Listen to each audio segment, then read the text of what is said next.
Buenas noches y bienvenidos a toda la comunidad jurídica.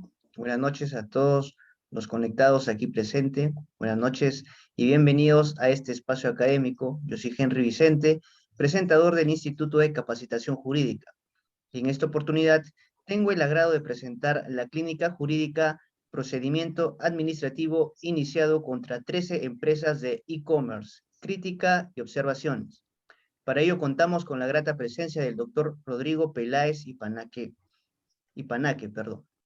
Él es abogado por la Universidad de Piura con mención sobresaliente.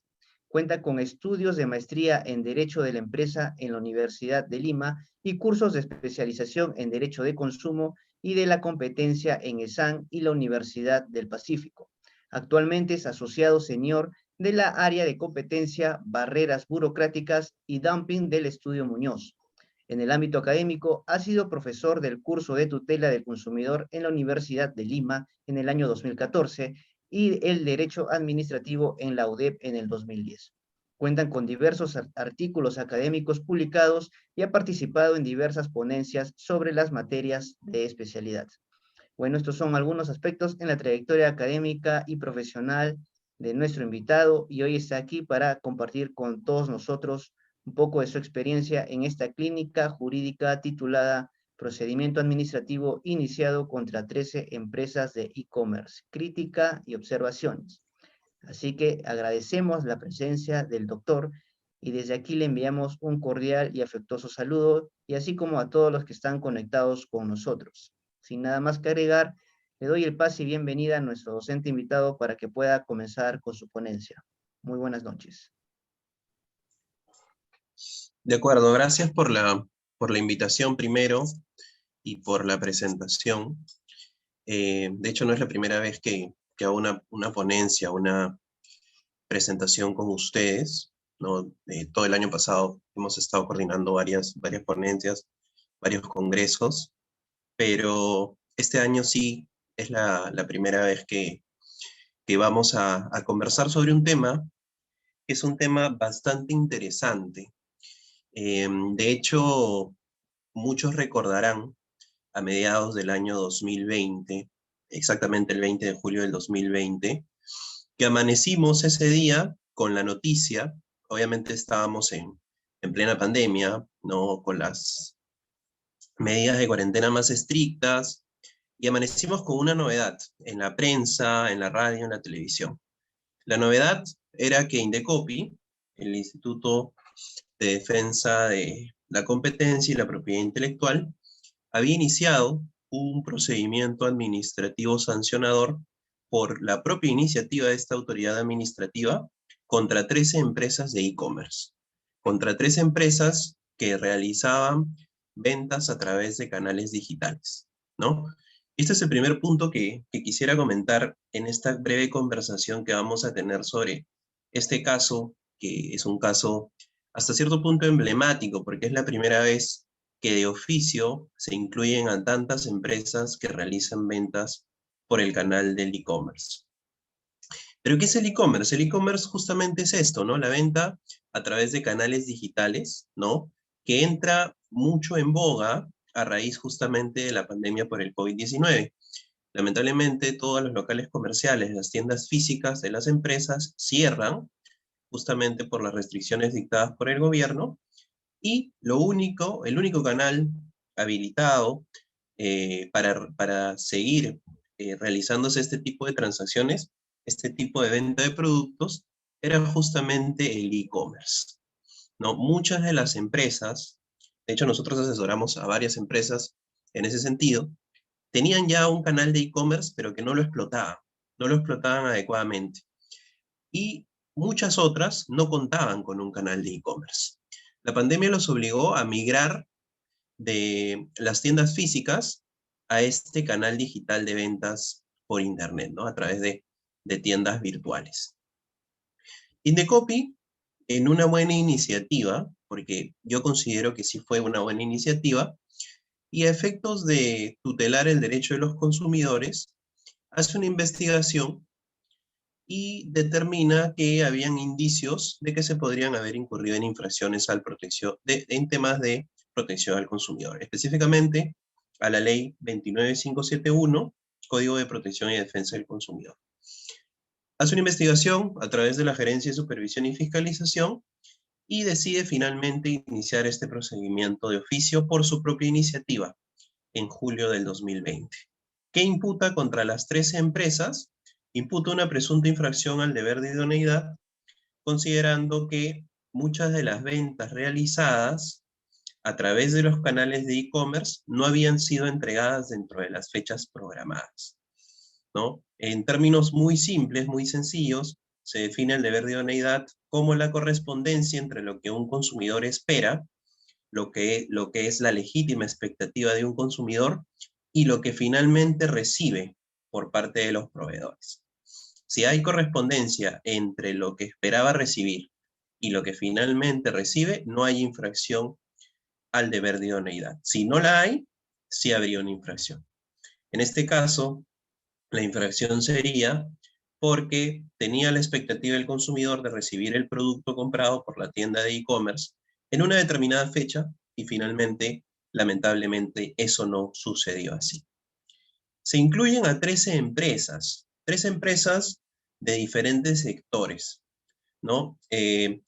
Teníamos empresas de retail, teníamos empresas de telecomunicaciones, de hecho se incluyeron casi a las dos principales empresas de telecomunicaciones en Perú, se incluyen a tiendas por departamento, entre otras empresas. Pero este caso en particular tiene una peculiaridad. ¿Cuál es la peculiaridad? Que Indecopi, cuando inicia el caso, dicta una medida cautelar, ¿ya? Esta medida, que es una medida excepcionalísima, que efectivamente Indecopi está facultado para dictarla, es competente para hacerlo, y que en realidad lo había hecho en casos muy, muy particulares, considera que en este caso debía también dictarse una medida cautelar. Y otorga a los proveedores un plazo de 10 días calendario, no siquiera 10 días hábiles, sino 10 días calendario contados desde el 20 de julio del 2020. ¿Para qué? Para que cumpliera con entregar todas las órdenes que tenía pendientes, que habían sido realizadas a través de los canales de e-commerce. Y en caso que no fuera posible realizar la entrega, tenía que extornar los montos pagados por esos productos. Ambas medidas, ¿no? Una o la otra, en el plazo, repito, de 10 días calendario. Además de cumplir con esto, los proveedores estaban obligados a indicar en sus redes sociales y en su página web que habían sido ordenados a cumplir con esta medida cautelar. ¿Para qué?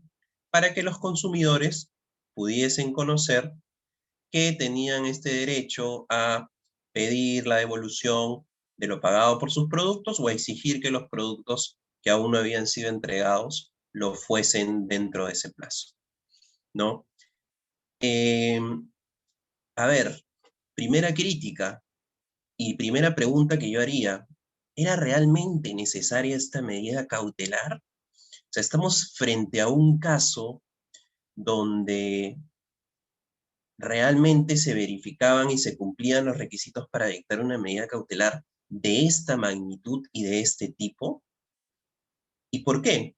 En su momento, nosotros lo criticamos en el procedimiento, porque nosotros fuimos asesores y patrocinamos a una de las empresas dentro de este caso. Lo indicamos. De hecho, también yo publiqué un artículo sobre el particular criticando duramente esta medida cautelar, porque tenía vicios de forma y de fondo. ¿Cuáles eran los vicios de forma? Los vicios de forma eran que no se cumplían los requisitos establecidos para el dictado de una medida cautelar. Es decir, no estábamos frente a un supuesto de verosimilitud del derecho, ni tampoco existía un peligro en la demora. ¿Por qué no había una verosimilitud de derecho? ¿Por qué no había una verosimilitud en la posible infracción administrativa? La respuesta es muy simple. Ustedes podrán verificar en la resolución de inicio, ¿ya? Como se podrá verificar en la resolución de inicio, al momento de justificarse el dictado de esta medida cautelar, La Secretaría Técnica de la Comisión de Protección del Consumidor número 3 indica que habrían indicios de incumplimientos, ¿no? Por parte de estos 13 proveedores que no habrían cumplido, valga la redundancia, con entregar los productos adquiridos dentro del plazo establecido. Entonces, ¿no estábamos hablando de verosimilitud? ¿Es suficiente hablar de indicios para poder acreditar el cumplimiento de este primer requisito? Claramente no. Una cosa es un indicio y otra cosa es una certeza sobre la existencia de una infracción. Entonces, ahí, desde un inicio vemos que no se analizó, lamentablemente, de manera adecuada, si correspondía o no dictarse esta medida cautelar adelantada, ¿no? Esta que se da con el inicio de este caso. Entonces, pasamos a analizar el segundo requisito, sobre el peligro en la demora. La motivación que hace la Secretaría Técnica de la Comisión de Protección del Consumidor número 3 es que había peligro si es que no se, y era necesario dictarse esta medida cautelar, porque si no, los proveedores iban a seguir incumpliendo, iban a seguir no entregando los productos adquiridos dentro de la fecha ofrecida. Nos preguntamos, ¿eso realmente iba a suceder? Y la respuesta es que no. Y no iba a suceder eso por una razón muy sencilla. El solo inicio de este procedimiento administrativo sancionador de oficio por iniciativa del propio Indecopi generó dos efectos. Un efecto para las 13 empresas imputadas, que es el que yo denomino el efecto correctivo, pero además también generó un efecto disuasivo. ¿Cuál es el efecto correctivo? Las 13 empresas, con o sin medida cautelar de por medio, iban a ser las primeras interesadas en subsanar todos sus incumplimientos. ¿Y por qué? Nos preguntaremos, ¿cuál era la motivación? La motivación no era otra, más allá de que, según el artículo 112 del Código de Protección y Defensa del Consumidor, si un proveedor adopta acciones inmediatas para subsanar una conducta infractora, eso va a ser considerado como una circunstancia atenuante sobre la sanción que finalmente iba a imponer el Indecopi. Entonces, había una motivación, había una justificación, había un fundamento para que las 3 empresas imputadas voluntariamente cumplieran sin necesidad de esta medida cautelar. Vemos que sí. Por otro lado, podría haber argumentado el Indecopi, que igual debía dictarse la medida cautelar porque se tenía que educar a los demás proveedores, ¿no? A los demás proveedores de e-commerce. Es decir, inicio un sancionador de oficio, incluyo solo a 13, pero les mando una advertencia a las demás, como diciéndoles, ojo, las estoy observando, no incurran en infracciones a la normativa de protección del consumidor. La pregunta una vez más, ¿ese efecto se iba a generar, era necesario para generar ese efecto disuasivo el dictado de esta medida cautelar? Y la respuesta es una vez más que no. ¿Por qué? Porque ¿qué hicieron inmediatamente las empresas que tenían supuestos de incumplimientos cuando se enteraron? Porque además esto fue público y salió en todos los medios, prensa, televisión, radio. O sea, este fue un hecho notorio, el inicio de este caso contra las 13 empresas de e-commerce. ¿Qué hicieron las demás empresas? Obviamente, no querían estar incluidas en un segundo grupo de empresas infractoras y voluntariamente empezaron a corregir o a subsanar sus incumplimientos. Pasó también, ¿no? Nosotros hemos tenido oportunidad de asesorar empresas que no estuvieron dentro de este grupo de las 13, que inmediatamente desplegaron acciones correctivas y cumplieron efectivamente con subsanar todos sus casos.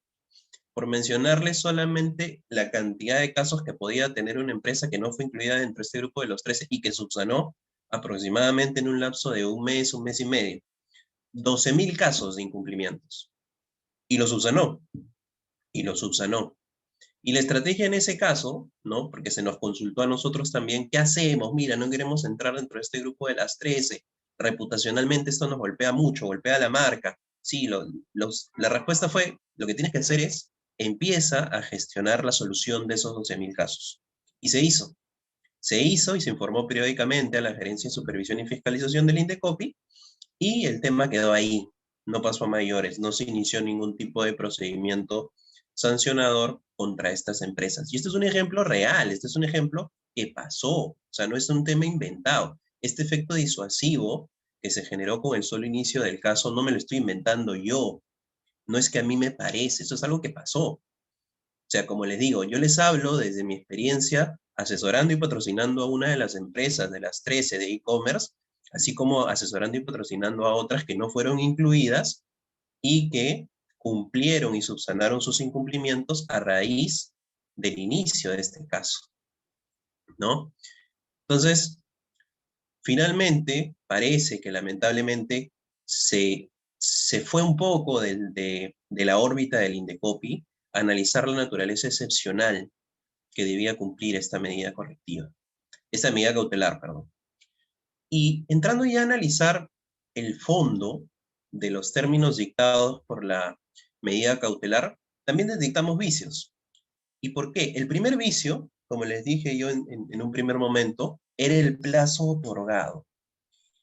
Yo les pregunto, ¿10 días calendario desde el 20 de julio para cumplir con entregar todas las órdenes que tienes pendientes es suficiente?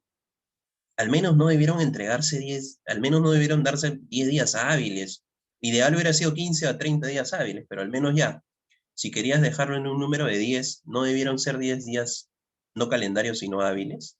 Justamente ese fue uno de los argumentos que finalmente la sala de consumidor, cuando nosotros cuestionamos el tema de fondo de la medida cautelar, nos da la razón y nos dice que en realidad el plazo de 10 días debieron ser 10 días hábiles. ¿Y por qué? Porque caso contrario, ¿cuál era el riesgo que se incurría? O sea, ibas a golpear a los proveedores desde 4 frentes. El primero, por el frente del contexto. Pandemia, reducción de ventas, ingresos económicos, etc.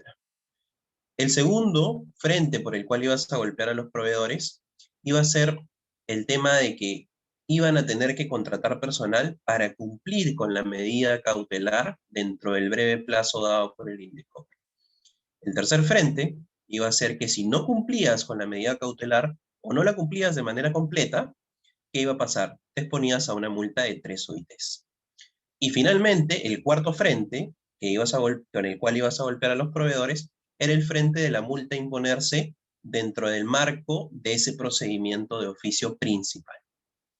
Entonces, considerando el contexto una vez más, ¿era necesario? O sea, ¿qué motivó dar este tan breve plazo? O sea, ya incluso te da de pensar, ¿no? ¿Por qué tan poco plazo? Estaríamos buscando, o sea, ¿qué estaría buscando la Autoridad de Protección al Consumidor? ¿Que necesariamente por ahí algún proveedor no logre cumplir? O sea, no queremos pensar en negativo, pero lamentablemente la falta de motivación de este plazo no te lleva a pensar de otra manera. Y por otro lado, solo para mencionar algunos puntos sobre los vicios de fondo que detectamos en esta medida cautelar, y ya pasar a hablar un poco del procedimiento en sí de fondo, eh, surge la pregunta, ¿no? ¿Era necesario? O sea, ya habías golpeado reputacionalmente y al buen prestigio y marca de estas 13 empresas de e-commerce. ¿Por qué? Porque las metiste a todas en un mismo saco y las tildaron de abusivas, que no respetan los derechos de los consumidores, y salieron en televisión, radio, prensa, en todos los medios posibles. Ya, ok. Además, las obligabas, porque era parte de la medida cautelar, a que tenían que anunciar en sus redes sociales y en su página web que estaban obligadas a cumplir con la medida cautelar dictada por el Indecopi, ¿no? Es decir, además de que socialmente te condenaban, tú mismo tenías que decir, oye, sí, mira, en verdad yo soy un infractor y me han obligado a cumplir con esto y estoy cumpliendo con anunciarlo en todas mis redes, en mi página web. Entonces, si se dan cuenta, una vez más, esa segunda parte de la medida cautelar dictada tampoco tenía ningún sentido. ¿Por qué?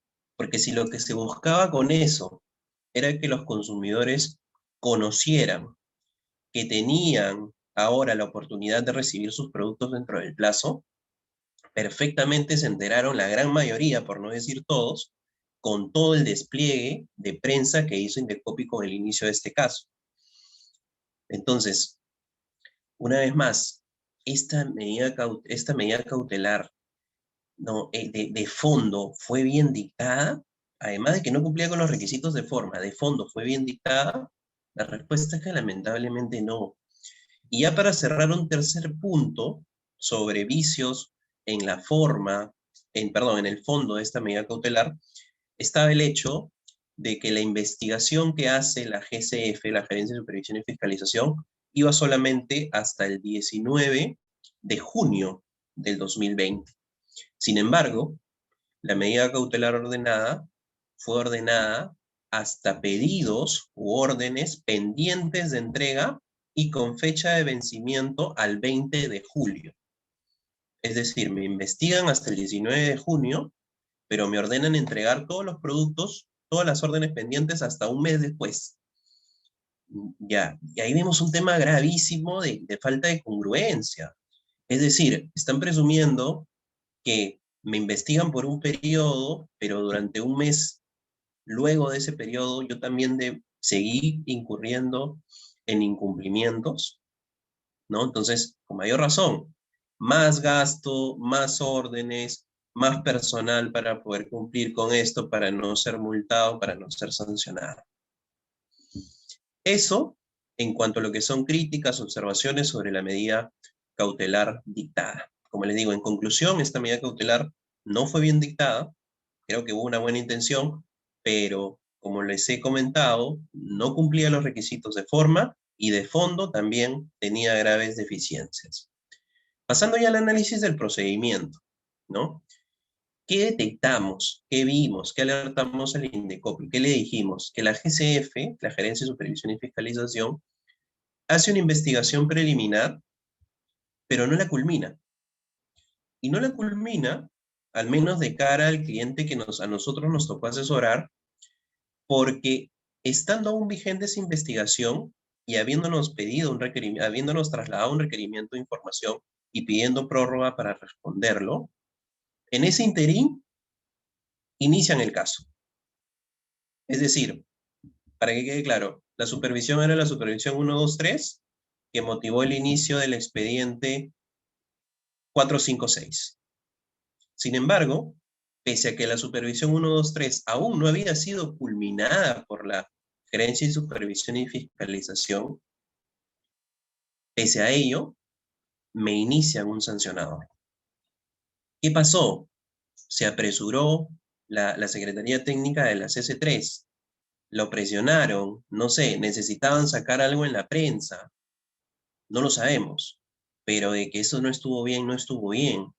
La investigación preliminar debía culminarse para recién posteriormente iniciar el sancionador. Y esto no se hizo. Esto no se hizo. Entonces vemos ya varias cositas, varios temas ahí que felizmente luego la Secretaría Técnica va corrigiendo en el camino, pero que lamentablemente pues generaron costos legales y costos de tiempo para empresas que ni siquiera debieron estar incluidas en este procedimiento, ¿no? Y otro de esos errores cometidos por la Gerencia de Supervisión y Fiscalización fue la contabilización del número de incumplimientos en los que habría incurrido, en este caso, la empresa que a nosotros nos tocó patrocinar y asesorar. En base a un cálculo, que no sabemos de dónde salió, determinaron que habían sido aproximadamente 2.500 incumplimientos. Ya, 2.500 incumplimientos, si es un número considerable, de hecho, podría considerarse justificado que se inicie un procedimiento administrativo sancionador contra esta empresa. En el desarrollo de la defensa de este caso, ¿qué se corroboró y qué se acreditó frente a la Comisión de Protección al Consumidor número 3? que no eran 2.500 casos de incumplimiento. ¿Cuántos eran? 200. ¿Qué había pasado? Que en la investigación preliminar, cuando se nos pidió información sobre esos casos, no habían filtrado bien la GCF los casos de incumplimiento. Y estaba considerando dentro de ese grupo de 2.500 casos, algunos casos que todavía no se había vencido la fecha ofrecida inicialmente para la entrega. Entonces, al final nuestro caso se redujo a 200 órdenes o pedidos pendientes de entrega, de las cuales, cuando el caso ya estaba listo para ser resuelto, todas habían sido solucionadas. Una parte por disposición de la propia empresa y otra porque tenía que hacerlo sí o sí para cumplir con la medida cautelar que fue dictada. Entonces, al final, ¿ya? ¿Qué sucede? Nosotros alegamos una serie de argumentos o sanación voluntaria antes del inicio del procedimiento, con lo cual el procedimiento debía declararse improcedente, una sustracción de la materia, además de que cuando entramos a analizar el fondo de cada uno de esos casos, demostramos que esos casos ya habían sido solucionados. Cuando llega el momento de emitirse el informe de instrucción, que es el último acto administrativo con el cual la Secretaría Técnica cierra su labor de instrucción, proponen una multa mínima, que no llegaba ni siquiera a la UIT, ni siquiera llegaba a una UIT. ¿Por qué? Porque se dan cuenta que todos los casos habían sido solucionados y que en el caso específico de esta empresa no correspondía sancionarla con una multa mayor, ni siquiera a 0.6 fue la propuesta que hace la Secretaría Técnica. Llega el informe oral, exponemos nuestros argumentos en el informe oral, y finalmente terminamos demostrando que en realidad ni siquiera correspondía que se impusiera una multa de 0.6 UITs, sino que en este caso y para esta empresa, lo que correspondía era una amonestación. Con buen criterio, la Comisión de Protección al Consumidor número 3 escuchó nuestros argumentos, los acogió y se dio cuenta que para esta empresa en específico, considerando todo lo que hemos conversado, considerando que no eran 2.500 casos, que eran 200, considerando que esos 200 casos ya todos habían sido solucionados, ¿qué correspondía? Amonestar, ¿no? Felizmente, se emite la resolución final de primera instancia y la sanción impuesta por la Comisión de Protección al Consumidor número 3 fue justamente una amonestación, ¿no? Entonces, explicado ya el caso, lo he tratado de hacer lo más breve posible, planteo una cuestión final, una pregunta final. Por 200 casos de incumplimientos, ¿valió la pena que Indecopi invirtiera recursos en iniciar de oficio este procedimiento, en incluir a esta empresa que no correspondía incluirla, para finalmente solo amonestarla? Eso por el lado de la autoridad administrativa. Y por el lado de la empresa, por el lado del proveedor, ¿qué pasa con los costos de tiempo, con los costos legales en los que tuvo que incurrir?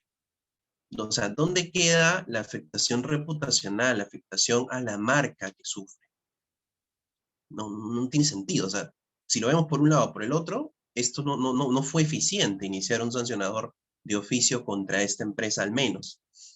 Y finalmente, de cara a los consumidores, al consumidor, ¿qué le interesaba? ¿Le interesaba que sancionaran al proveedor? ¿Le interesaba que se estableciera este procedimiento de oficio? No, al consumidor lo que le interesaba era recibir su producto y recibirlo lo antes posible. Y eso ya lo había logrado, eso ya lo estaba logrando, ¿no? Si es que incluso, como conclusión final de la investigación preliminar, la recomendación de la GCF era soluciona estos casos y no te voy a iniciar un sancionador, se hubiera logrado el mismo efecto. Y sin incurrir en estos costos que les acabo de decir. Entonces, esto no es eficiente para nadie. No fue eficiente para nadie, ni para el Indecopi, ni para las empresas, ni para los consumidores. Entonces, sí, en su momento nosotros fuimos muy críticos, nosotros valoramos, nosotros en el estudio, en mi caso particular, yo he trabajado en Indecopi, estaba en el tribunal de Indecopi, conozco la labor del Indecopi, sé que es muy buena, sé que cuenta con buenos profesionales, pero en este caso en particular se equivocaron. Y se equivocaron porque no correspondía, como les decía, ni dictarse esta cautelar con el contenido que se dicta, ¿no? Y en el caso en particular ya el procedimiento de fondo, que se sancionara y que se incluyera, o sea, mejor dicho, no que se sancionara, que se incluyera desde un inicio esta empresa. ¿Qué pasó? Filtraron mal, se equivocaron, sí. ¿Qué debió hacerse? Revisarse con mayor cuidado, esperar que culminara la investigación preliminar y ver recién si es que ameritaba o no iniciar el sancionado.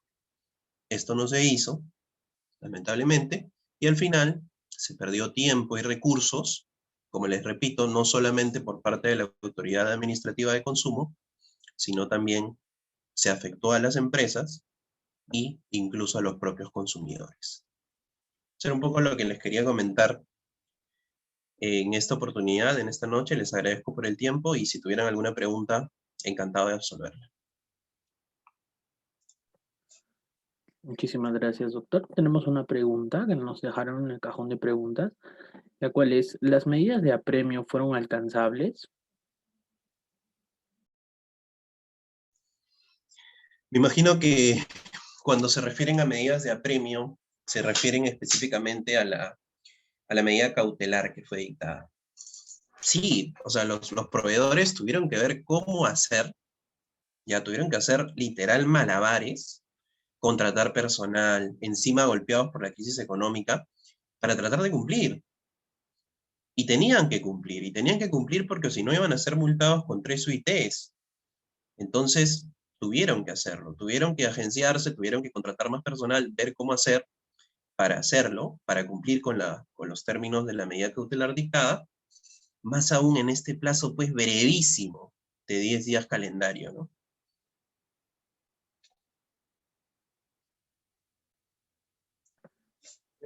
Muchísimas gracias, doctor. Se les recuerda a nuestros queridos asistentes que pueden dejar sus preguntas en el cajón de preguntas y respuestas. Vamos a dar unos minutos para así no culminar nuestra clínica de hoy.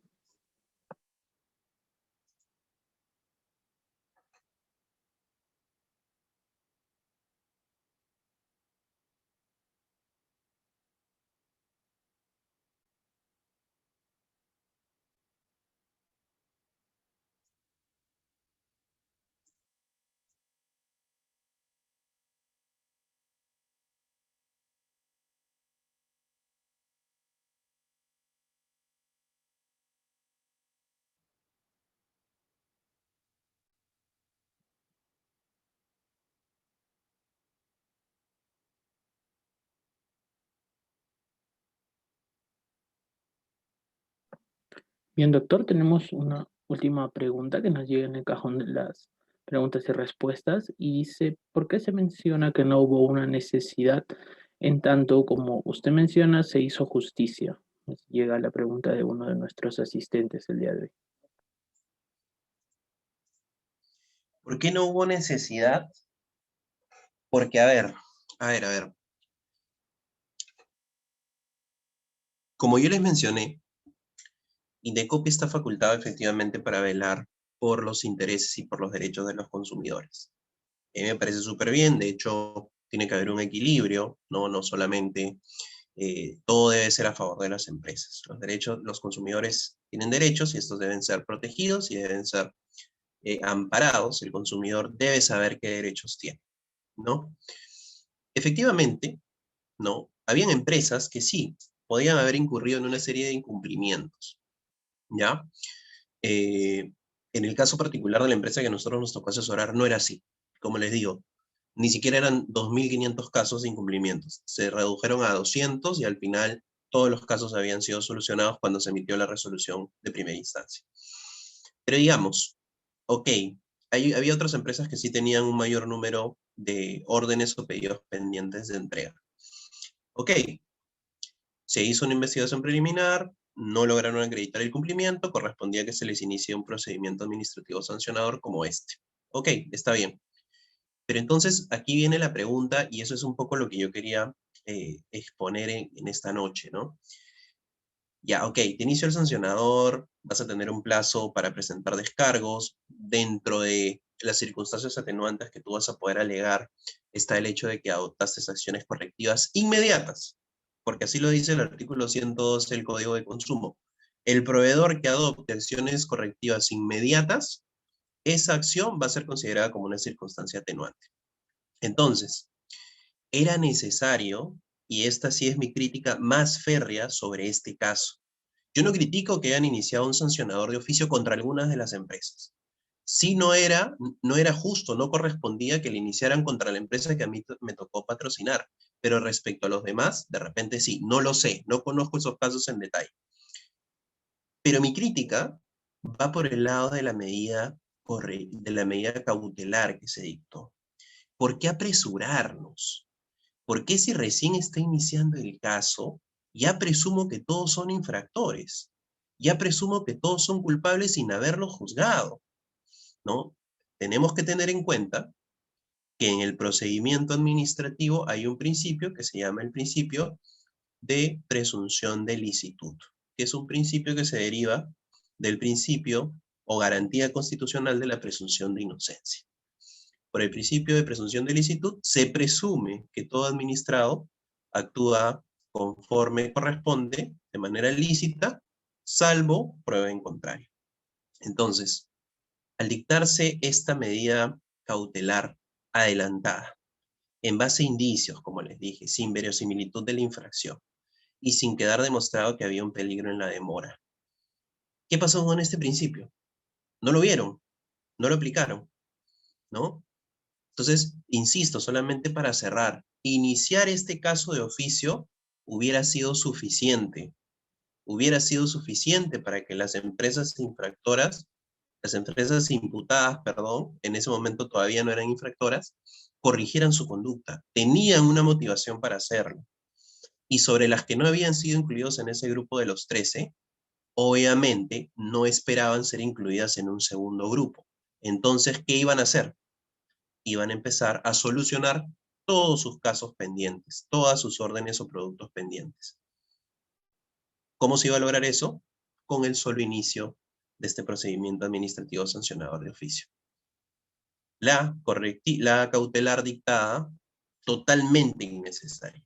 Totalmente innecesaria.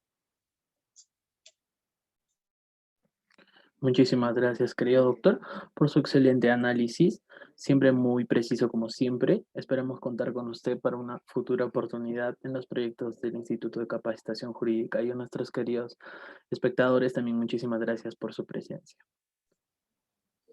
Gracias también. Hasta Muy luego. buenas noches. Buenas noches. Hasta luego. Cuídense mucho. Buenas noches con todos.